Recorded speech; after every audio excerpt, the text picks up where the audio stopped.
तामुलपुर फरायसालिमायाव IQAC Career Counseling Cellनि बानजायनायाव Orientation Program on New Education Policy 2020 खुंफुंदों।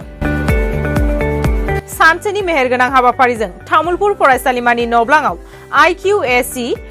Career Counseling Cellनि बानजायनायाव Orientation Program on New 2020 Career Counseling Program जों लोगोसे देग्लायनि HS आनजादाव Tamulpur फरायसालिनिफ्राय उथ्रिसार जानो हानाय गासै फरायसाफोरखौ बरायनाय हाबाफारि लादों। दिनैनि हाबाफारियाव गाहाय आलासि महरै बाहागो लादों बड'लेण्ड इउनिभार्सिटिनि एकाडेमिक रेजिस्ट्रार डक्टर मनजिल बसुमतारिया। लोगोसे बाहागो लाबावदों प्राग निउजनि निउज एंकर,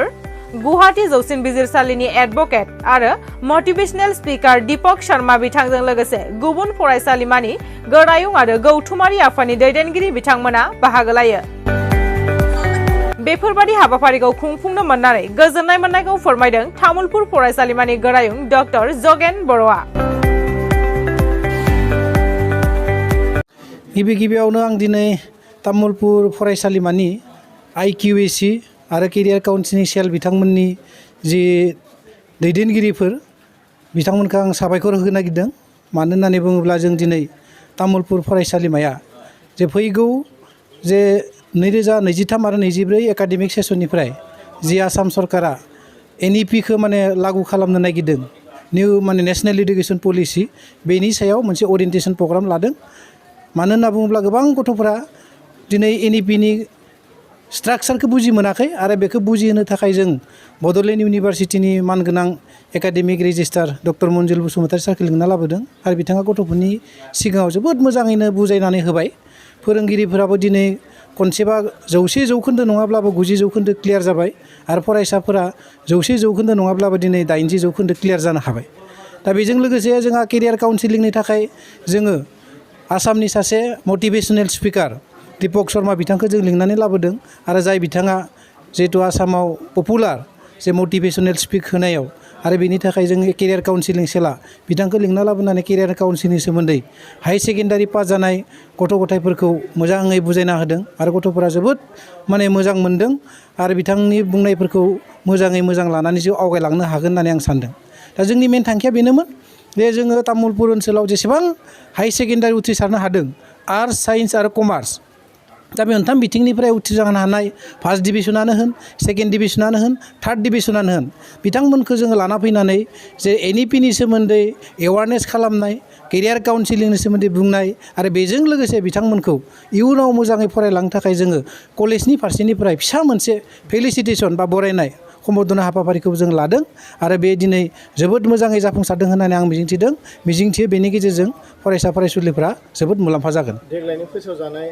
HS आनजादनि फिथाइया माबायदि जादों? HS आनजादनि फिथाइया जोंनिया बेवहाय गाज्रि नङा, जोबोद मोजाङानो। जोंनियाव बेयाव जेसेबां रिजाल्टआ मोजां जानांगौमोन बेबायदि हयथ' जायाखै, जायनि मोननैसो कारन दङ। कारन गोबां फोरोंगिरिफ्रा बेवहाय रिटायार जाबाय, रिटायार जानानै बिथांमोनखौ दिनैसिम गोदानै एपइन्टमेन्ट होफिनाखै। बेनि थाखाय जेसेबां जानांगौ बिसिनि जायाखैमोनब्लाबो खिन्थु गाज्रि नङा, जोबोद मोजां। फार्स्ट डिभिजनबो मोनदों, लेटारबो मोननाय फरायसाफोर फरायसुलिफोर दङ। दा ओंखायनो जोङो मोजांखौनो होननानै बुंनो हायो। मोनसे खोथाखौ जों मिथिबाय थादों जे BTC-आव गासै इनिशियेल स्टेजाव 10 खान डिग्री कलेजखौ प्रभिन्सियेलाइज खालामनायनि स्टेट गभर्नमेन्टआबो केबिनेटआव सिद्धान्त लादों, BTC सरकाराबो लानो थाखाय राजि जादों। दा बेयाव माखासे टेकनिकेल एसे उसुबिदा जादों होननानै जों खोनानो मोन्दों, जाय उसुबिदानि थाखाय दिनैबो फोसावजायाखै। हयथ' आं मिजिंथिनायाव जोंहा BTC सरकार आरो आसाम सरकारजों मैयानिफ्राय सावरायलायनाय जाबाय थादों BTC-नि जि एग्रिमेन्टनि जि एकर्ड इमप्लिमेन्टेसननि बाथ्राफोरखौ लानानै, आरो बे बेलायाव हयथ' दिनै गाबोननि गेजेराव सावरायनाया माबा मोनसे मोजां फिथाइ फैयोब्ला एसे थाबैनो बे 10 खान कलेजा लाजागोन होननानै आङो मिजिंथिदों। गिबियावनो आङो बे तामुलपुर कलेजनि मानगोनां गोरायुं बिथांखौ साबायखर बावग्रोयो। दिनैनि जे NEP-नि सायाव जे सावरायमेल लादों, बे सावरायमेलाव आंखौबो सासे फुंखा सुबुं हिसाबै हांख्रायनायनि थाखाय आरो बाहाय आं सफैनो हानानै दिनै जोबोद गोजोननाय मोन्दों। मानोना बियो आंनि नैथि खेब बे कलेजाव फैनाया। सेथि खेबाव आं बाहाय फैदोंमोन मोनसे इन्सपेक्सननि हाबाफारि लानानै। बे समावबो आं बुंदों जे तामुलपुर कलेजाव जे फरायसाफोरखौ जोङो मोननो हादों, बिसोर थारैनो बाख्नायनांगौ बिसोरखौहाय। मानोना बिसोरो जोबोद मोजां आरो दिनैबो आं थारैनो गोजोननाय मोन्दों। मानोना दिनैबो जे हाबाफारिखौ लादों, बिसेस करि दिनैनि जे हाबाफारि बाहाय जायनाखि बावैसो फोसावनाय जे रिजाल्ट हायार सेकेन्डारि सेकेन्ड इयारनि बे फोसावनाय रिजाल्टआवहाय जायफ्रा उथ्रिसार जादों बे उथ्रिसार जानाय केन्डिडेटफोरखौहाय दिनैनि बे हाबाफारिनि गेजेरजोंहाय फेलिसिटेसन होदों बे थारैनो कलेजनि थाखाय बाख्नायजाथाव जोङो बाख्नायनांगोन कलेजखौहाय बे हाबाफारिखौ लानायनि थाखाय आरो बेजों लोब्बा लाखिनानै जे NEP-नि हाबाफारि लादों बेखौबो आङो बुंगोन थारैनो बेयो मोनसे गोनांथार बिसय मानोना बड'लेण्ड इउनिभारसिटिया फैगोन जेनाखि एकाडेमिक सेसन 2023-2024 बे 23-24 मायथाइनिफ्राय गोदानै जेनाखि गोदान सोलोंथाइ जे निति फैदों बे नितिखौहाय दिनैहाय जागायजेननो आखायाव लाबाय आरो इउनिभारसिटिया दानो प्रिपेयार्ड आरो दानो जे बेजों लोब्बा लाखिनानै जे हाबाफारिफोर दङ इउनिभारसिटिया बेखौ मावफुंबाय आरो थारैनो बियो फैगोन जे आगष्ट दाननिफ्राय जागायजेनगोन बे जागायजेननाया थारैनो गाहाम जागोन होननानै आं सानो मानोना जोङो इउनिभारसिटिनि तरफनिफ्राय we are all prepared to implement the same गोबां फरायसाफ्रा बड'लेण्ड इउनिभारसिटिनि आन्दाराव डिग्री फरायसालिमाफोर थानानै जेंना जादों होननानै सम दावराव जानायखौ नुनो मोनो थारैनो बिनि फरायसालिया मा दं राइट बाहाय मोनसे जिनिसखौ जों नायनांगोन बे बड'लेण्ड इउनिभारसिटिनि सिङावहाय थांनाय सिगांनिफ्रायनो माखासे कलेजफोर दङ जेरै तामुलपुर कलेजाबो मोनसे कलेज बे भेन्सार कलेज हिसाबै 25सो बायदि कलेजफोर दङ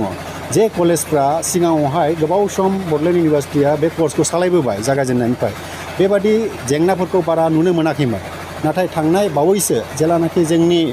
गुवाहाटी इउनिभारसिटिनिफ्राय प्रभिन्सियेलाइज 23 कलेजेसफोर फैदों बे समाव आं नुनो मोन्दों आंनि तरफनिफ्राय जे गोबां जोंनि फरायसा फरायसुलिफ्रा गोबां जेंनानि मोगा मोगि जानांदों आरो आंनि नुनायाव बांसिनावनो बे कलेजफ्रा दानो जोंनाव फैदों बाहाय about 60% to 70% of the students are from Assamese medium background आरो बाहाय हयथ' बिसोरो बिजाबनि एसे जेंनानि मोगा मोगि जादों जायनि थाखाय रिजाल्टआवहाय बिसोरा एसे माने रिजाल्टनि बिथिङाव एसे उनसलुनाय थादों एनिवे उइथ द पासेस अफ टाइम सम बारलांनायजों लोगोसे दे आर अलस' कपिं आप उइथ दि सिटुएसन बेनो बिसयाथ' जोबोद साननो गोनांबो मानोना जोङो नायोब्ला नुनो मोनो जे जोंनि जेनाखि दानि गोदान सोलोंथाइ निति फैदों बे सोलोंथाइ नितियावहाय बिसेसकरि बे उन्दै थाखोफ्रावहाय गावनि बिमानि रावजों सोलोंथाइनि सायावहाय बाराद्राय गुरुत्त होनायखौ जों नुनो मोन्दों नाथाय बेनि गेजेरावबो दिनैहाय जोङो नुनो मोन्दों सरकारा माखासे साबजेक्टफोरखौहाय इंलिसजोंहाय फोरोंनायनि बेबस्थाखौ लादों आं सानो बेखौहाय सरकारा एसे सानफिननाय नायनाया मोजां नामा जाहाथे NEP-नि जे मेन्डेट जोंनो जेखौनाखि बिथोन होदों बे बिथोनखौ जोङो मोजाङै फालिलांनो हायो